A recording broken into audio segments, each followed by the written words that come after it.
Leitura Bíblica Anual. Versão King James atualizada. Números 19 e 20. As cinzas e a água da purificação. Disse também o Senhor a Moisés e Arão: Eis uma prescrição da lei que Yahvé ordena. Comunica, pois, aos filhos de Israel, que tragam a ti uma novilha vermelha sem defeito, perfeita, e que não tenha ainda sido submetida a jugo. Entregá-la-eis a Eleazar, o sacerdote. Será levada para fora do acampamento e será sacrificada na presença dele.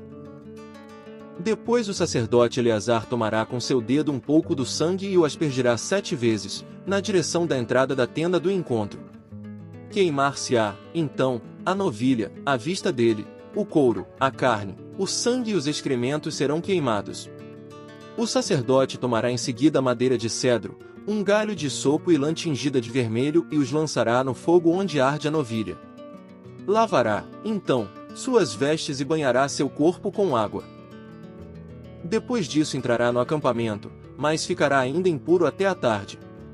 Da mesma maneira, aquele que queimou a novilha lavará suas vestes, banhará seu corpo com água e será considerado impuro até a tarde. Um homem, considerado cerimonialmente puro, se encarregará de recolher as cinzas da novilha e as depositará num local puro, fora dos limites do acampamento. Ali as cinzas serão guardadas pelo povo de Israel a fim de serem usadas na preparação da água lustral, que tira a impureza das pessoas. Esta cerimônia serve como sacrifício para tirar pecados.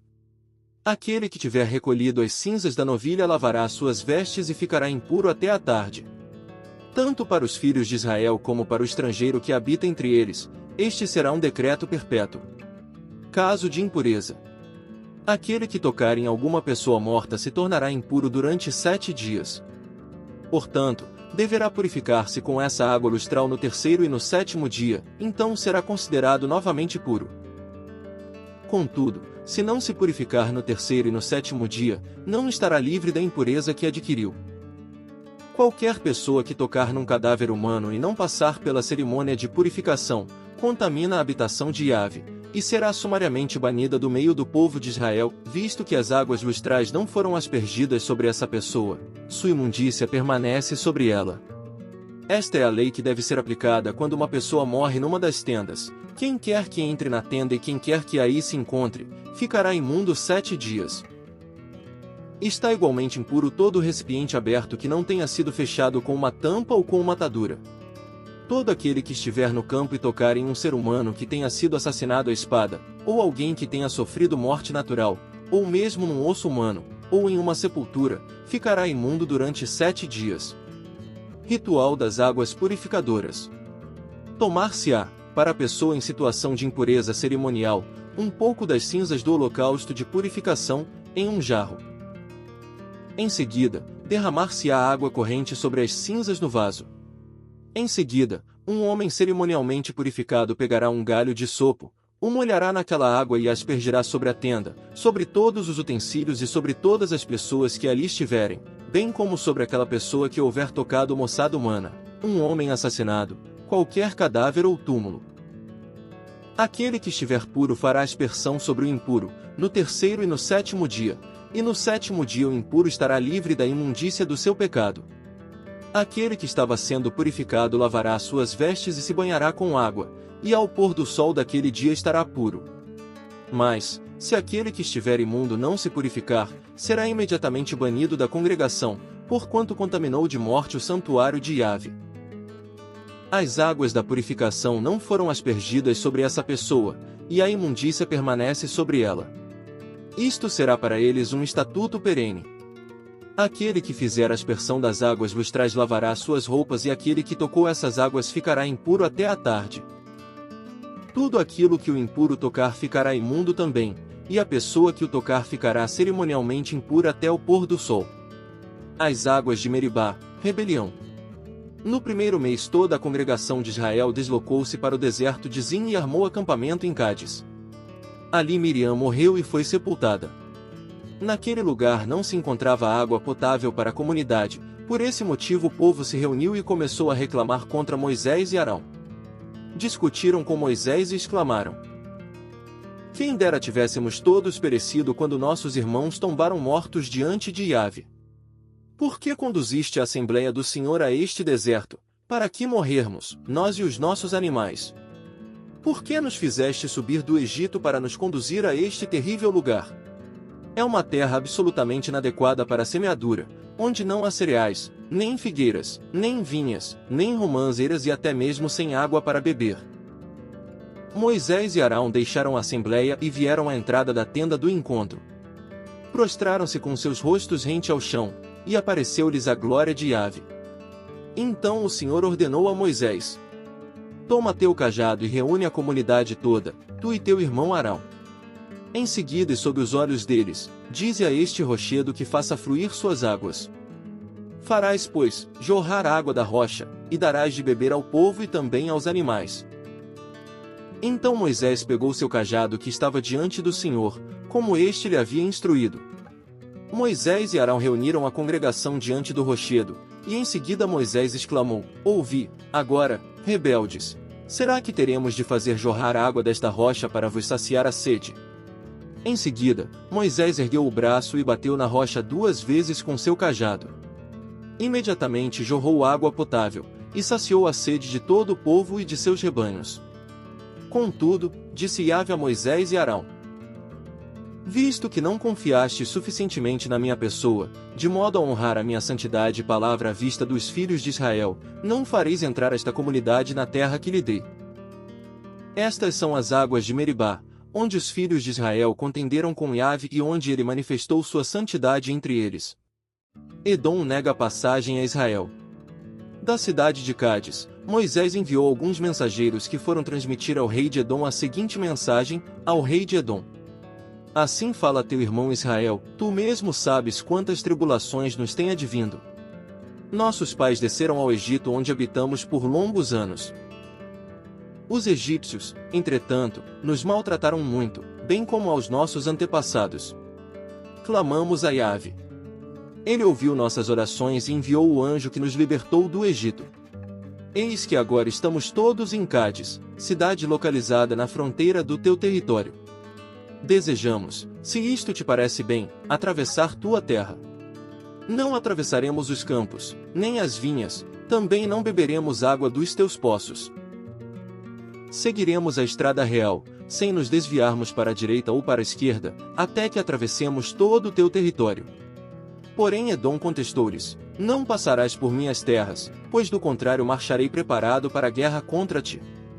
Então a congregação dos filhos de Israel ponderou-lhe: Seguiremos pela estrada real, a principal, de terra batida, se bebermos da tua água, se nós e nossos animais bebermos de tua água, pagaremos o valor que desejares por ela.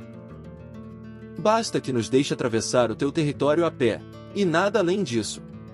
Contudo, Edom retrucou-lhes irredutível: Não passarás por minhas terras, e Edom partiu com seu exército grande e bem armado ao encontro do povo de Israel.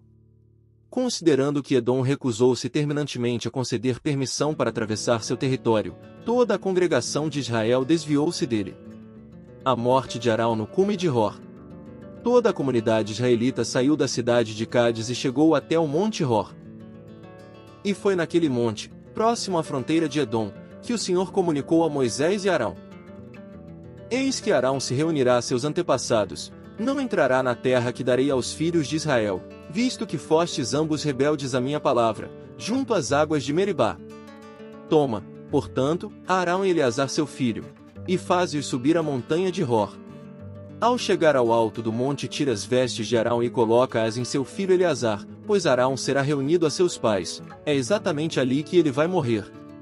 Moisés fez tudo em conformidade com as ordens do Senhor. Subiram o monte Hor à vista de toda a congregação. Moisés tirou as roupas sacerdotais que Arão vestia e as colocou em seu filho Eleazar.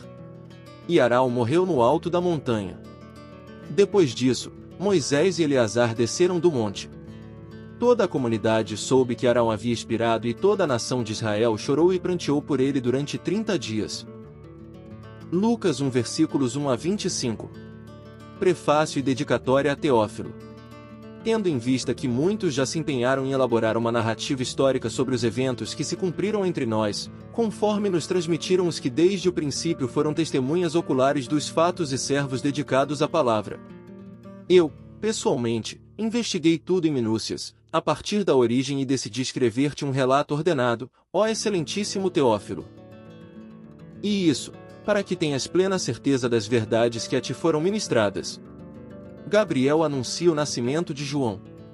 Na época de Herodes, rei da Judéia, havia um certo sacerdote chamado Zacarias, que fazia parte do grupo sacerdotal de Abias. E Isabel, sua esposa, também era uma das descendentes de Arão. Os dois andavam em justiça aos olhos de Deus e obedeciam de forma irrepreensível a todos os mandamentos e doutrinas do Senhor. Contudo, eles não tinham filhos, porque Isabel era estéril, e ambos eram avançados em idade. Em certa ocasião, quando seu grupo estava de serviço, Zacarias ministrava como sacerdote diante de Deus. Ele foi escolhido por sorteio, de acordo com a tradição do sacerdócio, para ter acesso ao altar do Santo dos Santos e ali oferecer a queima do incenso. E, chegando o momento da oferta do incenso, uma multidão de pessoas estava orando do lado de fora. Foi então que um anjo do Senhor apareceu a Zacarias, à direita do altar do incenso. Assim que Zacarias o viu, ficou perplexo e um grande temor o dominou completamente. Entretanto, o anjo lhe assegurou: não tenhas medo, Zacarias, eis que a tua súplica foi ouvida. Isabel, tua esposa, te dará à luz um filho, e tu lhe porás o nome de João. Ele te será motivo de grande felicidade e regozijo. E muitos se alegrarão com o seu nascimento. Pois ele será grande aos olhos do Senhor, jamais beberá vinho nem qualquer outra bebida fermentada, e será pleno do Espírito Santo desde antes do seu nascimento. E conduzirá muitos dos filhos de Israel à conversão ao Senhor, seu Deus. Ele avançará na presença do Senhor, no mesmo espírito e poder de Elias, com o propósito de fazer voltar o coração dos pais a seus filhos e os desobedientes à sabedoria dos justos, deixando um povo preparado para o Senhor. Então, Zacarias indagou do anjo: como poderei certificar-me disso? Pois já sou idoso, e minha esposa igualmente de idade avançada. Ao que o anjo lhe replicou: sou Gabriel, aquele que está permanentemente na presença de Deus e fui encarregado de vir para falar e transmitir-te estas boas notícias. Porém, eis que permanecerás em silêncio, pois não conseguirás falar até o dia em que venha a ocorrer tudo quanto te revelei, porquanto não acreditaste nas minhas palavras, as quais, no seu devido tempo, se cumprirão. Enquanto isso, o povo estava aguardando Zacarias e preocupava-se com o fato de que demorasse tanto no santuário do Senhor. Mas, ao sair, nenhuma palavra conseguia pronunciar, as pessoas perceberam que ele tivera uma visão no santuário. Zacarias tentava comunicar-se através de sinais, permanecendo todavia mudo. Ao completar seus dias dedicados ao serviço, ele regressou para casa. E, passado esse tempo, Isabel, sua esposa, engravidou, mas durante 5 meses ocultou-se das pessoas não saindo de casa. E ela dizia a si mesma: isto é dádiva do Senhor para mim. Eis que seus olhos me contemplaram, para retirar de sobre mim a grande humilhação que sentia diante de todos. Salmo 56. Confiança em Deus na angústia. Tem piedade de mim, ó Deus, porquanto há pessoas que me afligem. Eles me atacam e me oprimem sem trégua. Esses caluniadores me agridem sem parar, muitos se insurgem arrogantemente contra mim. Todavia, quando o medo me atacar, confiarei em ti. Em Deus, cuja palavra eu louvo, em Deus eu deposito toda a minha confiança, e nada temerei. O que poderá fazer-me o simples mortal? Todo dia escarnecem de minhas palavras. Seus pensamentos são todos contra mim, para o mal. Eles iniciam as hostilidades, espiam-me, vigiando meus passos, porque atentaram contra a minha vida. Deixa-os escapar para a desgraça, derruba essa gente, ó Deus, em tua ira. Tu mesmo anotaste o meu lamento, recolhe em teu odre as minhas lágrimas. Ora, acaso não registras tudo em teu livro? Meus inimigos baterão em retirada no dia em que eu clamar por socorro, e assim ficará claro que Deus está a meu favor. Em Deus, cuja palavra eu exalto, no Senhor, cuja palavra eu proclamo. Neste Deus deposito toda a minha fé, e nada temerei. O que poderá fazer-me o ser humano? Assumo, ó Deus, os votos que te fiz, te apresentarei as minhas ofertas de gratidão. Porquanto me livraste da morte e os meus pés de tropeçarem, a fim de que eu caminhe diante de Deus, na luz que ilumina os vivos. Provérbios 11, versículo 8. O justo é salvo das tribulações, e elas são transferidas para o ímpio.